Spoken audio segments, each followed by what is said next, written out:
I want you to understand this. There's a huge chance that 93% of the people who are watching this video won't take massive action, won't follow through. Not to mention that not everyone is watching this video, which means that if you are watching this right now, you gain the competitive advantage because sabihin na nating mag-viral tong video na to. With ilan? 100,000 views? 1 million views? That's still a small portion of the population. So I want you to take the advantage right now. Because while everyone is negative, while everyone is toxic, while everyone is distracted in the clout, negativity, toxicity, or short-term happiness, let's focus on business. Because in this vlog, I'm gonna share with you the best way to build your business. So then guys, my name is MJ Lopez and welcome to another vlog. Let's go. Let's go, let's go!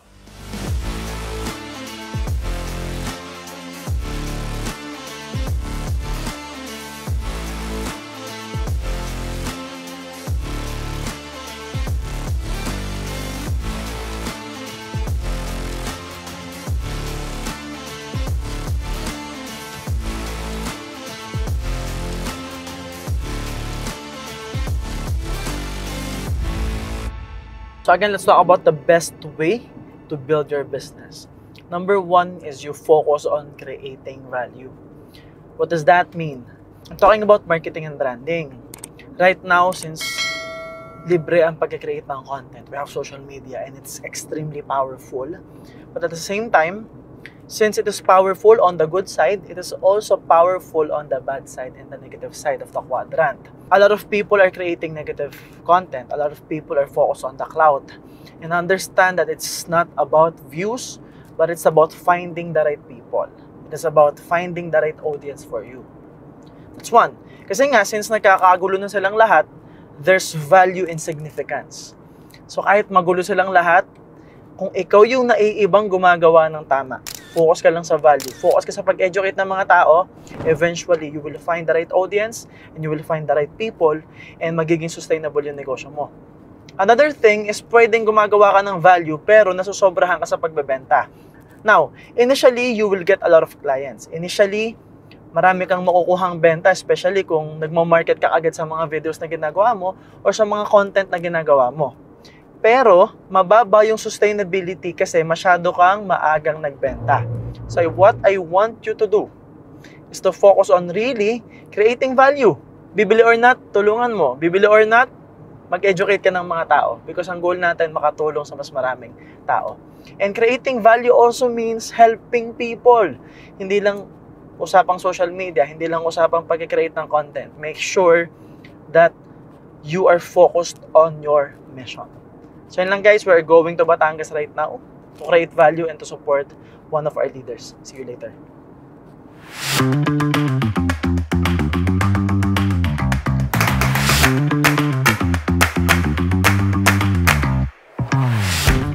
Number two is give the best customer service. Since ang mundo ngayon, going to AI, automations, ang daming tao, since they wanna work smart, they wanna leverage agad, they wanna leverage too early, what's happening is masyado nating binibili yung automations. Now, here's the catch. How can you actually automate selling products if ikaw mismo hindi ka marunong magbenta? How can you automate customer relationship if ikaw mismo hindi mo kaya mag-build ng relationship sa mga customers mo face-to-face? So, bottom line, kung nagsisimula ka pa lang, very important that you start doing it yourself, which is what we are doing right now. So, we are in Monte Maria, Batangas, and napakaraming tao dito kasi dinadayo siya pag mahal na araw sa mga nagpipilgrimage. Tapos meron ditong magandang view. Right? May malaking rebulto. Tapos ang ganda ng place and a lot of people are here right now. And of course, it's actually a long drive. We're too busy. Pero pinuntahan pa rin natin kasi meron tayong business center here. And ang nakakatawa dito, this is one of the major success stories that we have. Kasi they are a follower way back from the pandemic. Naubos yung mga baboy nila. And they have to sacrifice almost everything. Pero because of the content, nagtuloy-tuloy sila, nagdire-diretso sila. And ngayon, maliban sa buhay na ulit yung baboyan, meron pa silang business center which is Worldwide Entrepreneurs at part na sila ng business natin at ng community natin. So nakakatawa lang guys and super happy and grateful right now for this. Now here's the catch.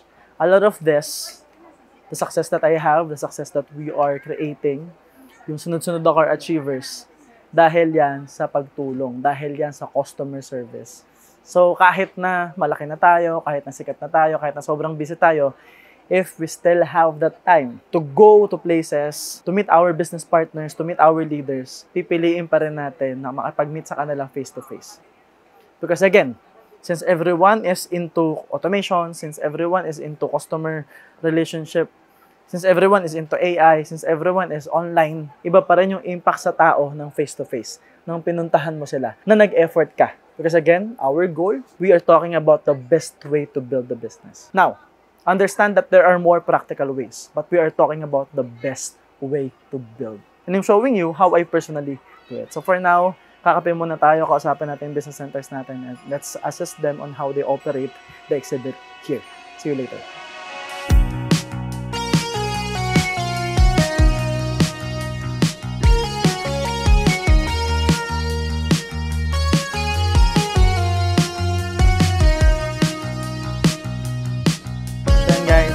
Share with you some story, success stories that happened this week and last week. Actually, nakaka-proud because this year, yung pundasyon na na-create natin, yung pagsuporta natin sa mga tao, pagtulong natin, pag-create natin ng content, sa pagsunod sa mismong tinuturo ko sa inyo, nakapag-create tayo ng result. Number 1, we have a core achiever na 20 years old. Actually, si Paul Dice, nakaka-proud kasi even though he is a college dropout, nagtuloy-tuloy sa negosyo, ginamit niyang pera, yung pan-tuition dapat niya into business. Ngayon, ang galing ng magnegosyo, malaki na yung team niya, nakakatulong sa mga tao. We have another core achiever, si Mark San Miguel. Graduate naman to ng college, although hindi niya nagamit sa pagtatrabaho yung course niya, pero at least ngayon, nagnenegosyo siya. Dating tahimik, mahihain, pero ngayon core achiever. Nakakatawa, we have someone who is actually a content creator. Si Kalugura, si Marvin, and even if medyo umiidad na, despite the age, nangarap, guess what? Pati tatay niya proud na proud sa kanya because yung pangarap na magkakotse, nakuha niya. And of course, meron tayong pinakabagong achiever. In just 3 months, nakabili rin ng kotse si Von. He is actually an IT. So ano yung point ko dito? Kahit anong background sa pagnenegosyo, pwede. Kahit sino, kahit bata, kahit matanda, kahit akala mo wala ka ng pangarap, kahit akala mo hindi mo kaya, basta sinusuportahan ka, basta may mga tao sa paligid mo na willing tumulong sa'yo, basta may community ka, kayang-kaya lahat. Yun yung purpose ng ginagawa natin, Kasi imagine mo, what I'm doing right now is actually for a higher purpose. Kasi pwedeng mahirap, kasi nga alam naman natin marami nang-hate sa akin ngayon. Pwedeng napakaraming negativity, di ba? Kasi alam mo na, ang mga tao sa social media, napaka-entitled. But the thing is, marami pa rin sumusuporte. Sobrang daming naniniwala, sobrang daming natutulungan, sobrang daming success stories. To the point na yung itinanim natin, inaani na natin ngayon. So, if you think about it, pag open nila ng Facebook, pag open nila ng TikTok, pag open nila ng Instagram or Spotify, maririnig nila MJ Lopez, positive about business. Tapos part pa sila ng community ko, which is every Saturday may training tayo, may exclusive community pa tayo, nandun yung mga trainings. And then, pag lumaki yung team nila, ako rin yung magtuturo sa kanila, ako rin yung mag-guide sa kanila. So, bottom line, since all we do is create value and focus on customer relationship, focus on giving them the best service ever, we are creating massive impact. Because again, there's value in significance. Sabihin na natin hindi siya practical, pero kakaiba tayo, pero unique tayo. Kasi nga, gusto nating makatulong sa mga tao. So, we will enjoy our coffee muna. Bye-bye, guys. Tandaan nyo, ang tao, ito yung, di ba quality ng products? Quality. Sarap ng products. Ganda sa health. Yung tatlong yan, sustainability yan. Kaya sila bibili ulit. Okay? Pero kaya sila bumili in the first place kasi maganda yung pag-a-assist mo. Nagigets nyo ako? Kasi yung quality, hindi naman nila malalaman yun, kahit di sila nakakarami. Malay ba nila? Diba? Pwedeng sa ganda ng packaging natin, pwedeng sa sarap ng pagkakatimpla. Pero hanggat di nila natatry ng mandami yan, hindi nila alam yung health benefits niyan. That's the idea. So, what will help you? Kasi ang goal mo mapapunta muna Mapapay in, that's the best. Tapos, tax center in the future. Tapos, maging business partner natin sila. How do you do that? Customer service. I-assist mo ng malupit na malupit. Salamat po, mama. Kamusta po yung coffee? Kasi alam mo, normally coffee naman yung binili. Diba? And for this video, the last thing that you have to remember is integrity. Tumupad ka sa usapan. Now again, a lot of entrepreneurs are making a lot of mistakes. Kasi akala natin, ang laban ngayon, kung sinong pinakasikat, kung sinong pinakamaraming views, kung sinong pinakamaingay. No. In terms of being an entrepreneur, it's all about showing up. It's not about what you do in the videos. It's all about what you do behind the camera. It's all about what you do pag wala nang nanonood sa'yo, pag wala nang camera, at pag tulog na yung mga tao sa paligid mo. Because let's be real. All the things that I have right now, these are all built from hard work. Like, a lot of hard work. And even up to now, we are still working really hard because we are building something big. So again, this is not about practicality. This is not about earning as much as you can. This is about building your foundation, building your character, building your brand, and building sustainability. So you have to design your business this way, especially kung nagsisimula ka pa lang. At sure ako, pag sinundan mo to, lalaki yung negosyo mo, pero wag na wag mong aalisin yung mga bagay na tinuro ko sa video na to. Kasi kung ano yung nagpalaki sa business mo, yun din yung magsusustain ng negosyo mo. Since we are showing up, since lagi tayong tumutupad sa usapan, kanina lang, we have another success story. Kasi ngayon mismo, may bago tayong car achiever, which is si Charles Focasan, at ngayon, naka-Everest na siya.